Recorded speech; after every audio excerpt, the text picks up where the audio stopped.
I never imagined my own family would be the biggest threat to my survival. My name is Serafina Hayes, and for 18 months my doctors confirmed I had a debilitating life-altering autoimmune disease, Myasthenia Gravis. But my arrogant medical student brother Victor and my parents, who only cared about his flawless career, called me a faker. They tried to hide me from his prestigious graduation, dismissing my diagnosis as fatigue. They thought I'd quietly watch on a screen. They were wrong. Tonight, amidst the grandeur of the university auditorium, I will force them to see the truth, even if it shatters the golden child and their perfect lives forever. Would you have the courage to expose your family's deepest cruelty? Like, share, comment, and subscribe to our channel. We always appreciate the time you spent here with us. The truth is, I'd been falling apart for 18 months before my brother Victor decided I was making it up. I was Serafina Sarah Hayes, 29, and I specialized in enzyme kinetics at a top Boston biotech firm. I used to thrive on the long hours. My mind was a precise machine. Then the machine started stuttering. It began with the fatigue, not tiredness, but a crushing physical erasure of energy that felt like lead in my veins. I blamed the stress, the endless deadlines. Then came the ptosis, the slow, horrifying droop of my right eyelid, making me look perpetually bored or stoned.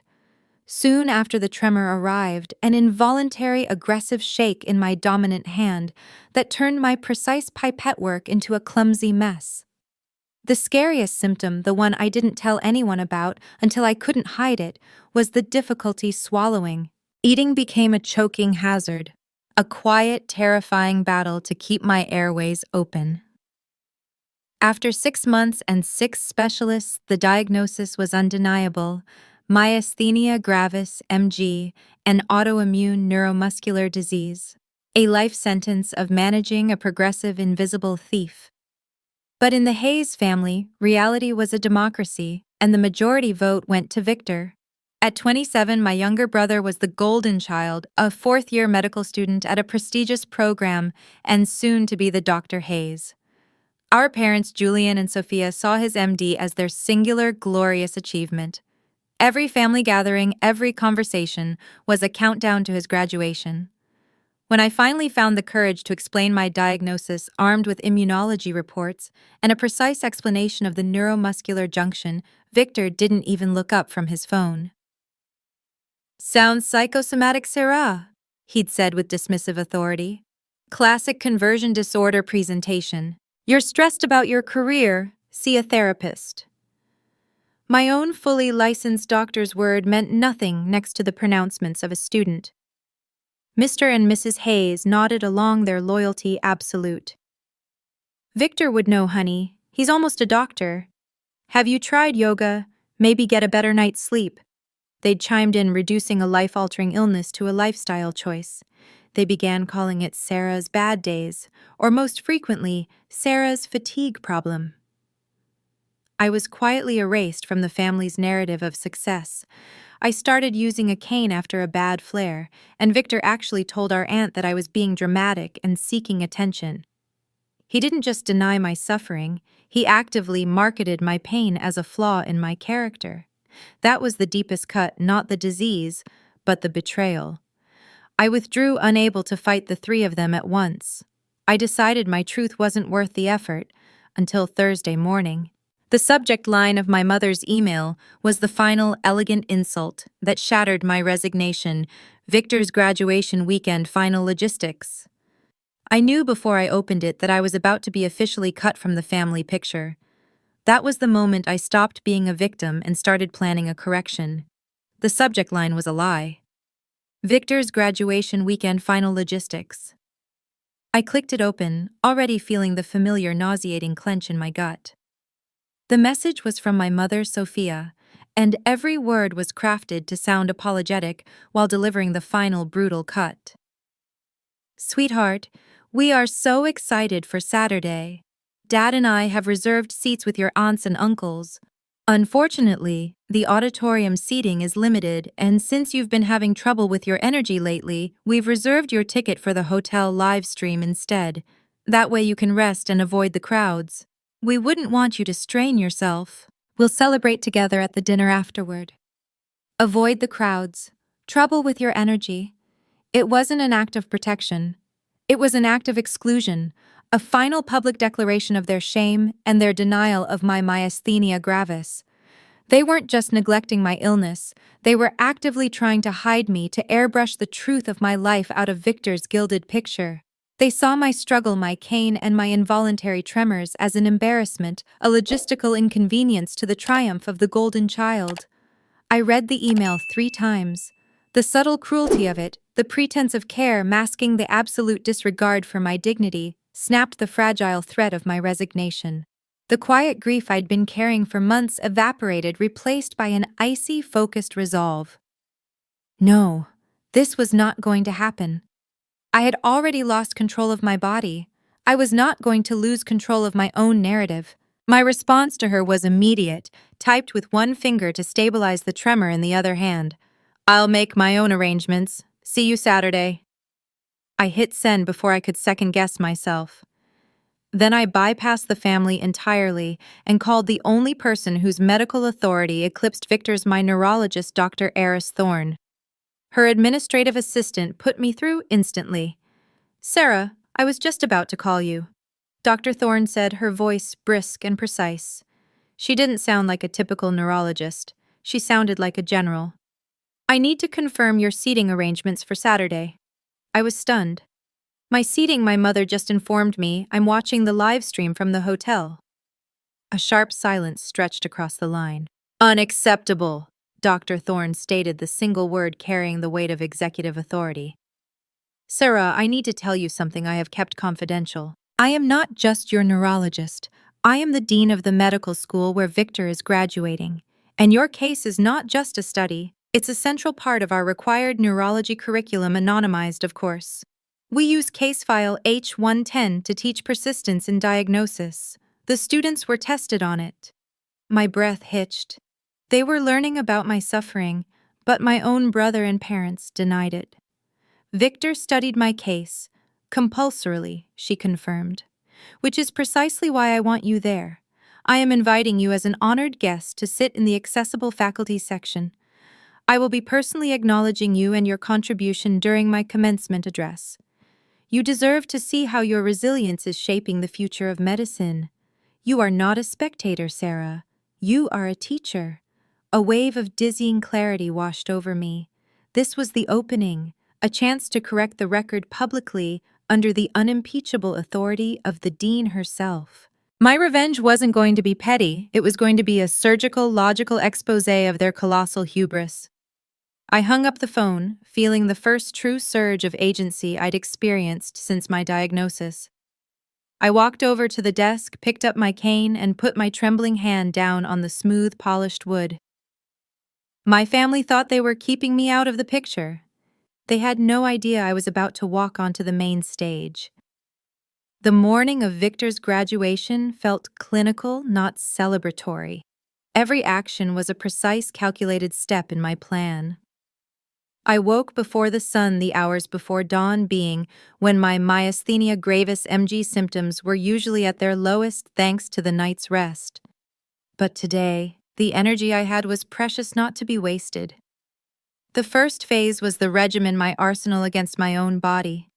I dry swallowed the cocktail of immunosuppressants and pyridostigmine, washing them down with water. The steroids gave me a jittery artificial lift, but the inhibitors were the most crucial. The only thing keeping my nerve muscle communications from collapsing entirely. I felt the slow burn as the chemicals went to work, a precarious stability settling over my system. My life depended on this chemical balance. My parents and Victor thought I just needed better sleep. Dressing was its own slow, grueling battle. I chose a structured navy dress. It was elegant, but more importantly, the crisp fabric helped to hide the involuntary tremors in my arms and the ptosis that sometimes made one eye nearly shut. I focused on every button, every zipper, treating it like a high-stakes surgical procedure. I had to preserve my energy, knowing the sheer mental and physical drain of simply sitting upright for hours. My cane, a sleek silver accessory that was anything but an accessory, lay waiting. I didn't always need it inside the house, but today it was non-negotiable. I picked it up feeling the solid, cool weight of the metal in my hand. It was no longer a tool of shame. It was the symbol of my resilience, the physical evidence of the disease my family had collectively chosen to deny. My second objective was strategic silence. I had replied to my mother simply that I'd made my own arrangements. That was enough. I let them assume the hotel room, the live stream, and my absence from the spectacle. Their smug complacency was vital to the success of my plan. I knew them. They would be completely consumed by Victor, by the congratulations, by the reflected glory. They wouldn't spare a single thought for their absent daughter. I took an Uber to the medical school's auditorium, bypassing the main chaotic entrance. I was directed to the faculty entrance, a quiet side door with a ramp and reserved parking. It felt like stepping behind the curtain of a powerful institution. Thorne's administrative assistant met me immediately, confirming my identity with a look of quiet respect. I was escorted through the quiet back halls, the air thick with the smell of old wood and varnish. The contrast to the noise and ego of the main lobby was stark. I was led into the vast auditorium and directed to my seat, the second row of the faculty section, directly beside the chair of neurology, a formidable man I recognized from medical journals. From my vantage point, the whole room was laid out before me, but I focused on one section, the Hayes family. There they were, about halfway back in the main seating block. Mr. and Mrs. Hayes, dressed immaculately, beaming with that unbearable, self-satisfied pride. My aunts and uncles, equally oblivious, were chatting animatedly.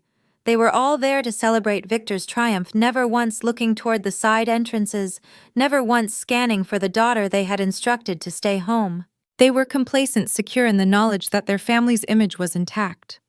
I settled into my chair, the tension in my neck already beginning to build.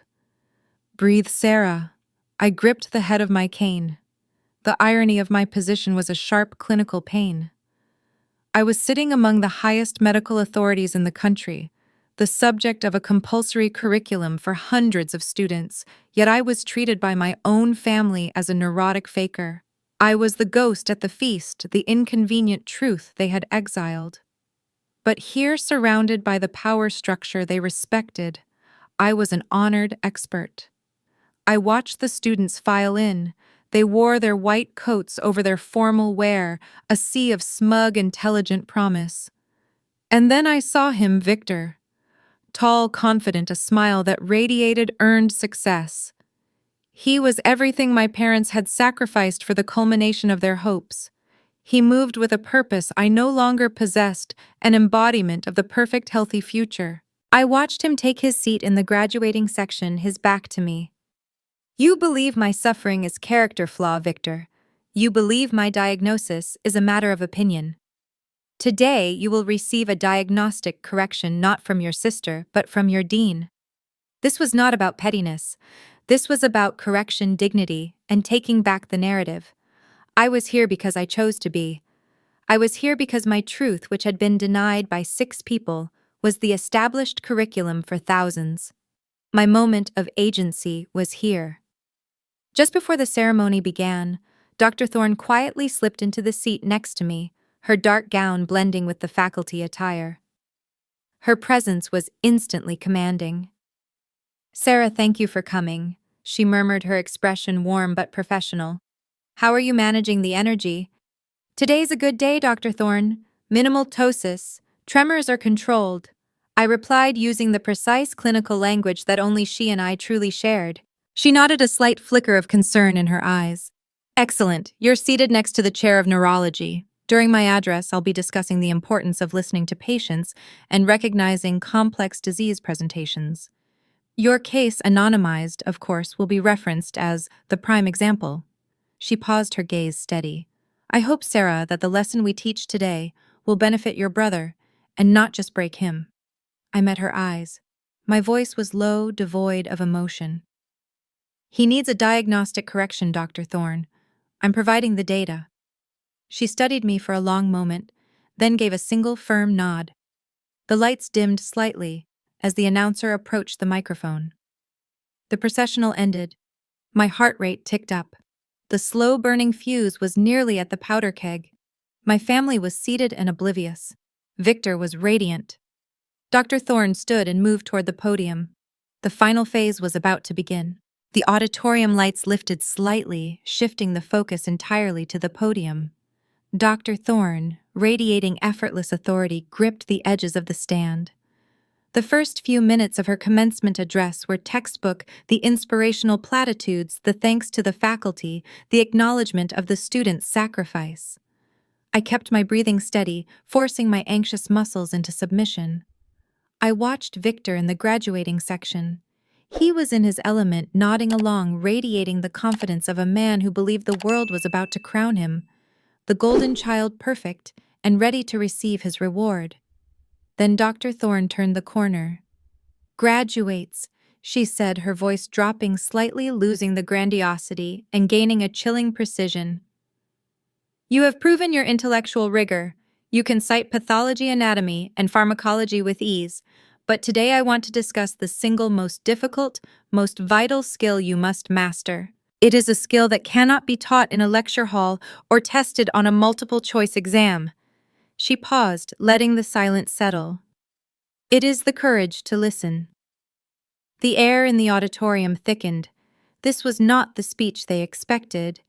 This was the core of the plan, the heart of the correction. Dr. Thorne began to speak about empathy and humility, words that seemed to resonate poorly with my brother's profile.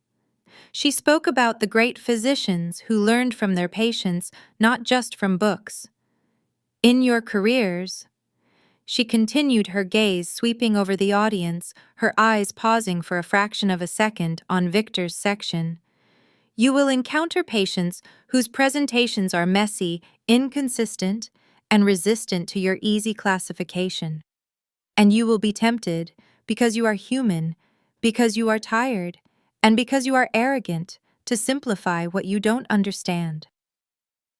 The rhetorical precision of her words was devastating.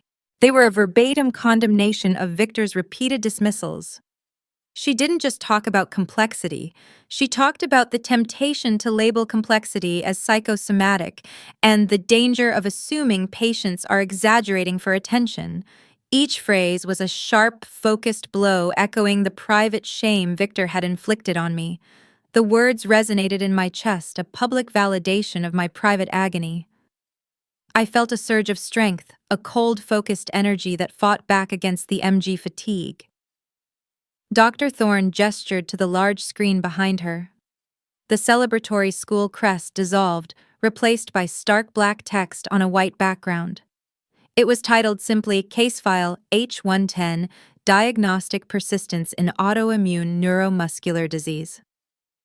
"I want to share a case that every single graduating student in this room studied this year," she announced.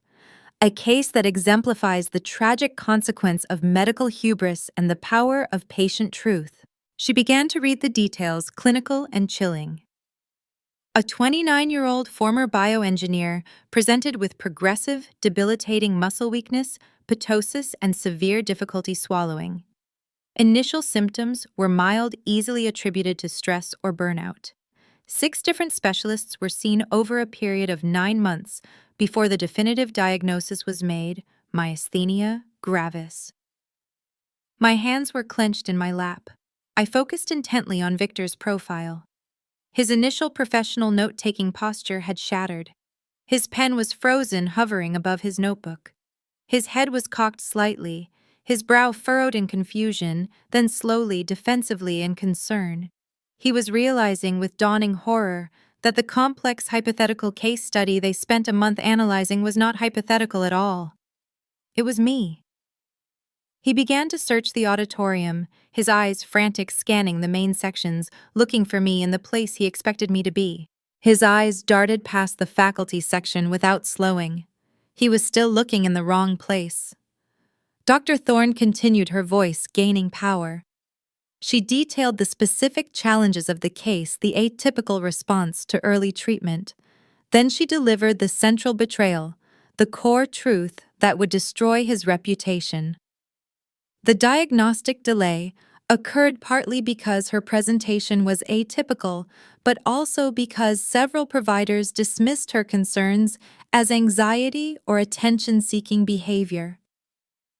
She paused again, letting the weight of the injustice settle on the thousands of listeners. Her voice sharpened, targeting the professional responsibility of the students. One provider, tragically a medical student during clinical rotation, repeatedly and explicitly dismissed her documented life-altering symptoms to family members, calling her a faker and discouraging them from taking her condition seriously. Victor's head snapped up. His eyes were wide with realization, shame, and fear. He frantically glanced back at our parents, who were now whispering nervously to each other. He was exposed. The arrogance was melting away, leaving behind a terrified young man facing an institutional judgment. He tried to search the room again, but it was too late. The hook was set. Dr. Thorne finished the clinical part, highlighting the patient's eventual participation in research, her contribution to 3 papers, and the improved treatment protocols across the region, all while the family she lived with called her a liar. "That patient is here today," Dr. Thorne announced, her voice now ringing with authority. "She is the living testament to the truth you must never deny. She is the reason your faculty is teaching you this vital, humbling lesson." Dr. Thorne turned her gaze directly toward the faculty section, her eyes locking with mine. The silence in the auditorium was absolute, a perfect, terrifying vacuum. "Seraphina Hayes," she pronounced, her voice cutting through the space. "Would you please rise?" Time seemed to collapse, sucking the sound out of the vast auditorium. The air was thick, heavy with the weight of that single shocking command. Every eye in the room, the rows of proud parents, the hundreds of newly minted medical professionals, and the 6 members of the Hayes family snapped from the podium to the faculty section. I felt the tremors begin to race up my legs, amplified by the sheer terror and the terrifying triumph of the moment. My muscles screamed in protest, but I had come too far. This was the moment I had bought with my suffering, the ultimate vindication against their relentless denial. I pushed off the chair, my knuckles white as I gripped the silver handle of my cane. I rose slowly, deliberately, forcing every single person to witness the effort to acknowledge the physical reality of myasthenia gravis. I stood there leaning heavily on the cane, my breathing shallow, fighting the sudden urge to collapse. I was not hiding. I was presenting the truth. The tremors in my arms were fully visible now, a palpable, involuntary shaking that no one could mistake for a mere fatigue problem. I was the living, breathing, debilitating evidence they had tried to exile. The silence broke not with gasps, but with a sudden, deafening wave of thunderous, acknowledging applause. It started with the faculty members beside me, led by Dr. Thorne, and quickly spread through the entire graduating class and the audience. It was not polite applause. It was an angry, grateful roar of recognition, a community's acknowledgement of a wrong being rectified. They were applauding my resilience, the sheer stubborn audacity of my survival, and my courage to stand and be seen. Dr. Thorne waited patiently for the ovation to subside, her expression commanding. "Seraphina's case is now part of the compulsory curriculum," she stated, her voice resonating through the speakers. Her persistence in seeking a diagnosis, even in the face of institutional and personal dismissal, saved her life.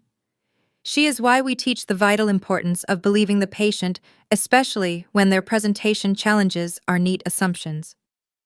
We thank you, Sarah, for your immense contribution to the education of every future doctor in this hall. The focus then shifted to the Hayes family section. I didn't have to look. I felt their frantic, panicked energy. I held my ground, keeping my gaze steady. I scanned my family's faces one by one. My mother, Sophia Hayes, had gone ghastly white. Her face was contorted in horror. Her hands were covering her mouth, not in shock, but in the sudden, agonizing realization of the full scope of her neglect and the vastness of the stage upon which it was being exposed. She looked at the frail, trembling woman supported by a cane, and finally saw the daughter she had tried to hide. My father, Julian Hayes, was simply staring. His jaw was slack, his usually proud, confident demeanor utterly disintegrated into confusion and disbelief. The image of his perfect family, his triumphant son, was shattering right before his eyes. He didn't see an honored guest. He saw the confirmation that his bad day daughter was in fact desperately ill, and he had been complicit in the denial. Finally, I locked eyes with Victor. He had turned fully around in his seat, twisting his body to stare at the faculty section. The shame was a visible burn across his face. He was not just embarrassed, he was shattered. His eyes pleaded a vast, terrified ocean of "No, this can't be happening." He saw his sister, but he also saw the professional doom that had just been publicly sealed by the most powerful person in the room. The moment of eye contact was the emotional peak of my entire journey. His arrogance crumbled completely under the weight of my suffering. I had taken back my truth. Dr. Thorne, sensing the catharsis was complete, smoothly resumed control. The atmosphere instantly changed. She was no longer speaking as the empathetic teacher. She was speaking as the Dean of Justice. Now, she continued, her voice returning to its sharp clinical tone, we turn to the matter of the Hippocratic Oath. The celebratory energy vanished, replaced by a cold, immediate dread that swept through the rows of graduating students. This was no longer a tribute. This was an institutional judgment. Medicine requires more than just intellectual ability. Dr. Thorne stated, her voice hardening. It requires empathy, humility, and absolute respect for the patient experience. A student who actively dismisses documented illness, who chooses to label a complex condition as a fabrication, who prioritizes their own assumptions over medical reality, that student is dangerous. I felt the tension rising in the auditorium, the students shifting uncomfortably, realizing the consequences were about to escalate far beyond a simple case study. This was about accountability. The Hippocratic Oath demands that a physician must, first, do no harm. A student who has already demonstrated a willingness to harm a patient through dismissal and medical gaslighting has not earned the right to take that oath. Not yet. Dr. Thorne paused again, letting the gravity of her institutional power settle over the room. The moment was absolute. My personal outrage had been transformed into a public professional condemnation. I felt the tremors in my hands begin to subside slightly, a strange calm settling over me. The hardest part was over. I had stood up. I had forced them to look. The consequences were about to arrive. The silence that followed Dr. Thorne's declaration about the Hippocratic Oath was broken only by the frantic whispers rippling through the rows of graduating students. They were looking at each other, counting their own rows, trying to figure out which one of them had just been publicly stripped of their victory. But I knew, and from the utter devastation in his eyes, Victor knew too. The public professional condemnation had landed with the force of an institutional wrecking ball. Dr. Thorne waited for the whispers to subside, her expression implacable. Pending a formal review by the Medical School Ethics Committee, she announced, her voice utterly devoid of emotion. One student's diploma will be withheld from today's ceremony. That student will be required to complete additional training in medical ethics, patient advocacy, and the recognition of complex autoimmune disorders before being permitted to graduate. The student in question has been notified and will meet with me immediately following the ceremony. The tension was almost physical, thick enough to choke on. The commencement continued, the remaining administrators offering brief, sanitized remarks, their eyes darting nervously toward the faculty section and the graduate seating. I remained standing for a moment longer, leaning on my cane, absorbing the seismic shift I had caused. Then, with a slow, careful movement, I sat down. My body was exhausted, but my spirit was electric. The conferral of degrees began, a roll call of names marking the end of 4 years of grueling work. Each name was met with cheers, applause, and the joyous rustle of families rising to celebrate. Then the announcer reached the H's. Next, Alexander Hayes. The name echoed, followed by a confused, painful pause. Dr. Thorne approached the microphone, her presence commanding silence. Her voice was the executioner's final word. Victor Hayes' diploma pending ethics review. A collective gasp went up from the audience, louder than any of the previous cheers combined. Victor white as the collar of his coat rose from his seat. He walked the long distance to the stage, not with the triumphant swagger of the golden child, but with the slumped, defeated posture of a man walking a professional plank. He reached the dean, his shoulders drooping. He shook her hand, and she did not return his smile. He was handed an empty diploma folder, a final symbolic act of public humiliation, and he exited the stage on the opposite side, his face a mask of shame and disbelief. The chaos erupted immediately. The graduation was technically still ongoing, but the formality was broken. My family, unable to contain their shock and panic, burst out of their seats.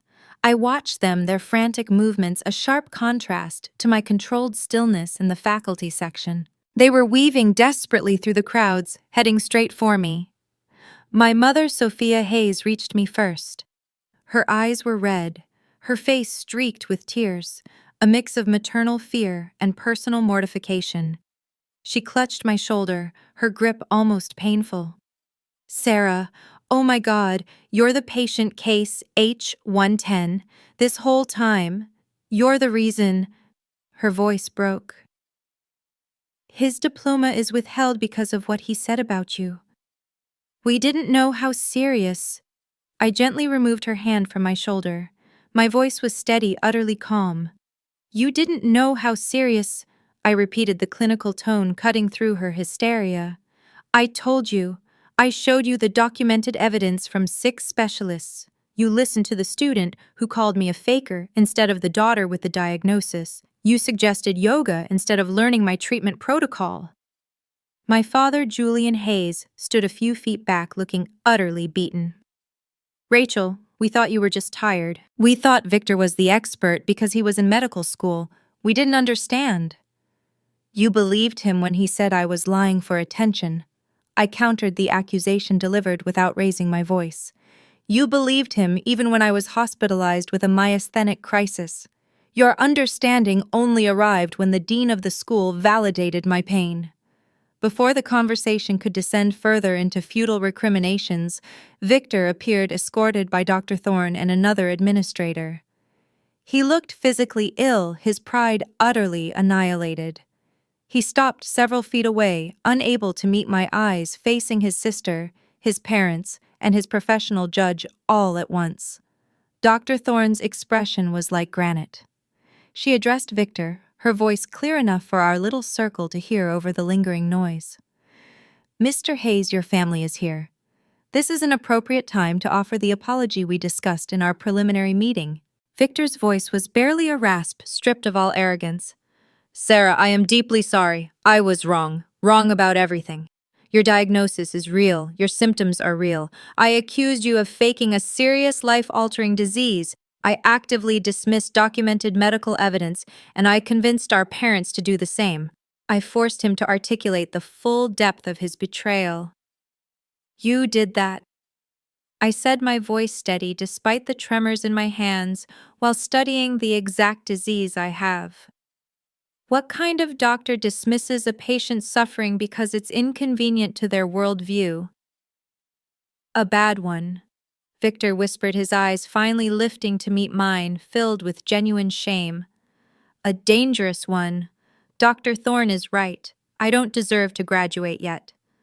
Dr. Thorne then addressed my parents, ensuring they understood the institutional seriousness of the failure. "Mr. and Mrs. Hayes, your son will be required to complete 60 hours of ethics training, shadow our neurology department for 1 month, and write a formal research paper on patient dismissal and medical gaslighting.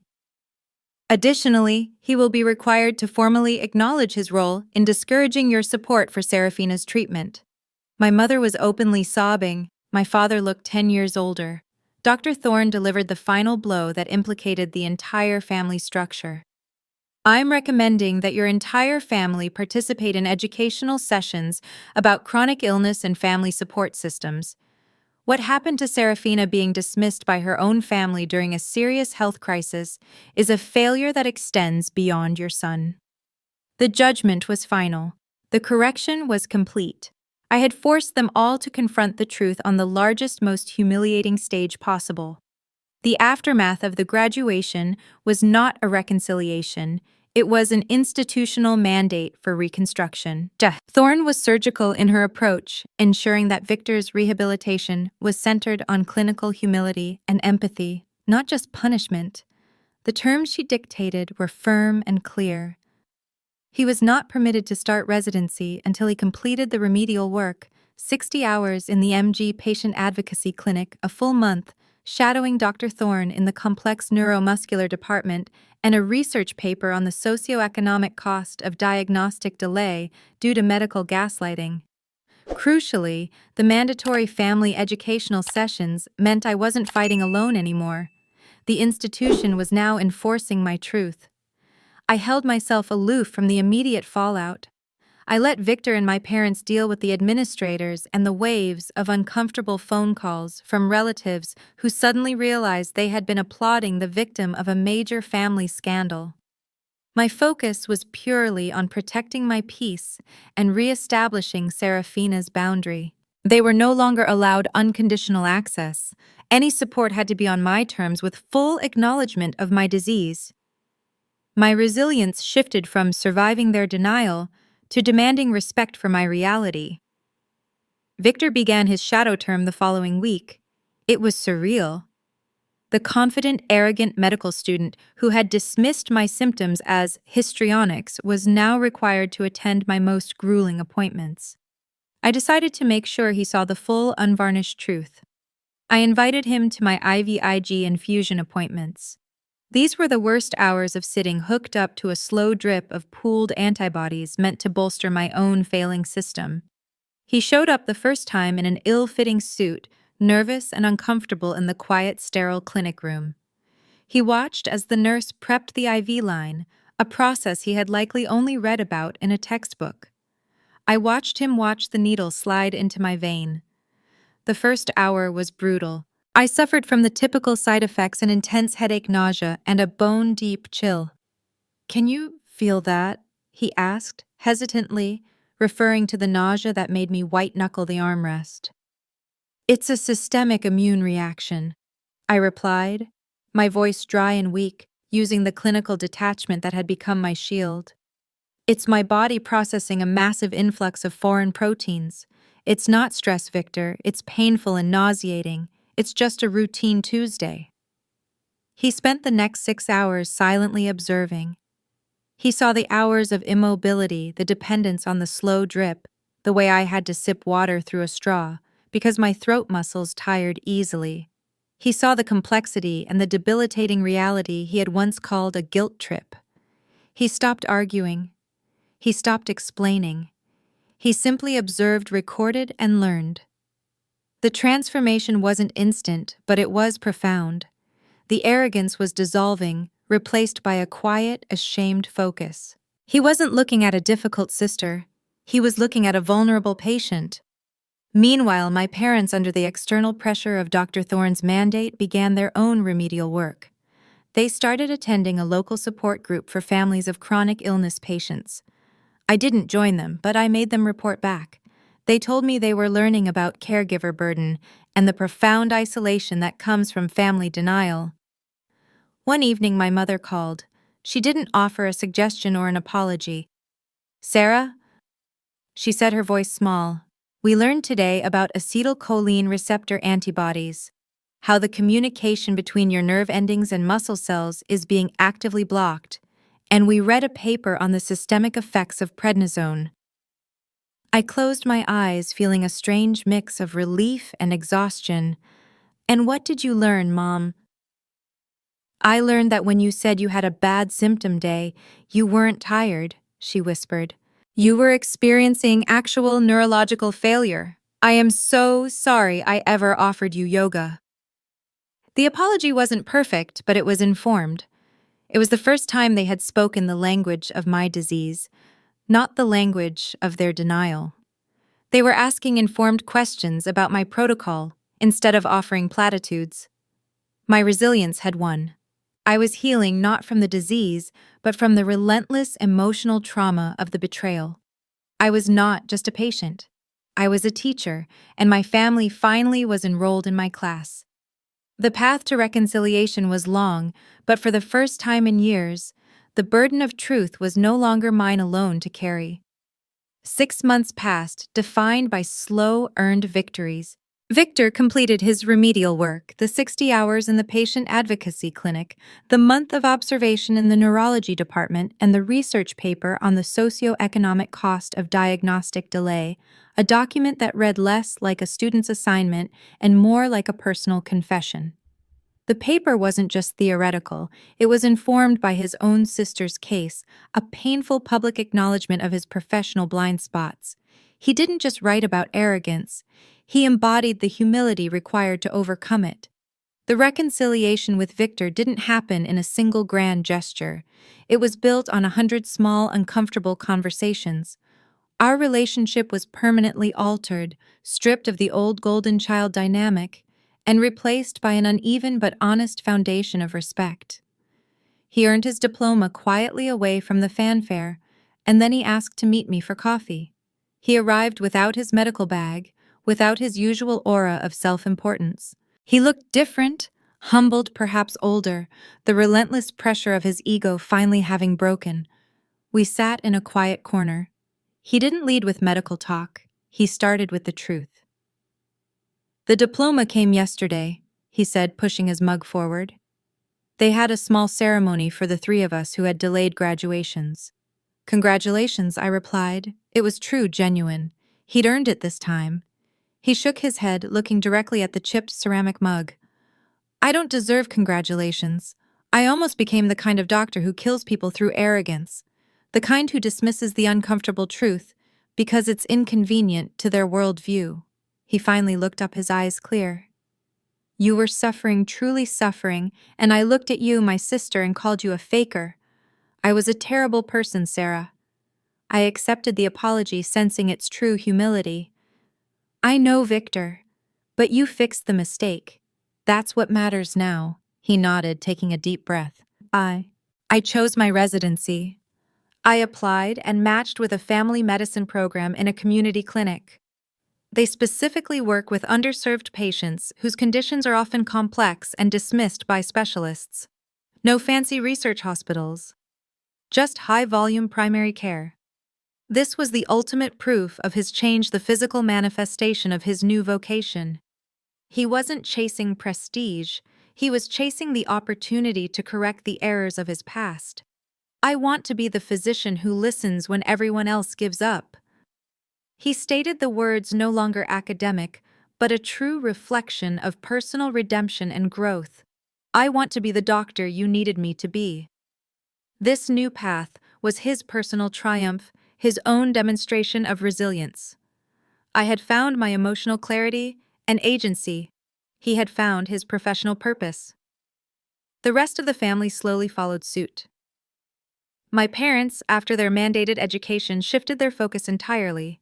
They attended my infusion appointments, now bringing quiet compassion and asking informed questions. Mr. and Mrs. Hayes had moved beyond shame and into action. Dad started fundraising for MG research, and Mom joined a Myasthenia Gravis support group specifically for family members. The most significant change was simpler. They listened. When I said I was having a bad symptom day, they believed me, offering quiet help instead of useless suggestions. They made accommodations instead of suggesting I was being dramatic. A few weeks later, after he started his residency, Victor sent me a picture. It was a selfie in the break room, his face tired but resolute. He was wearing his clean-pressed white coat. Embroidered in navy above the pocket was his name, Victor Hayes, M.D., but pinned just below the embroidery was a small, vibrant purple ribbon, the international symbol for Myasthenia Gravis awareness. His caption was short, a final perfect distillation of my victory and his transformation. "In honor of my first teacher who taught me that listening to patients isn't just good medicine, it's the only medicine that matters." I looked at the image, feeling the full weight of the journey. I was not cured, but my truth had been validated by the highest authorities, and my suffering had finally forced my family to acknowledge me. For the first time since my diagnosis, I was not fighting my disease alone. I was surrounded by a community of support I had actively created. And with Victor's final quiet admission, Serafina finally closed the most painful chapter of her life, choosing dignity and truth over the isolation of denial. If you found yourself rooting for Sarah, hit that subscribe button. Tell us your thoughts on medical gaslighting and family betrayal in the comments below. We read every single one of your thoughts. Thank you for listening. This has been a story from Ashes of Yesterday. We'll see you next time.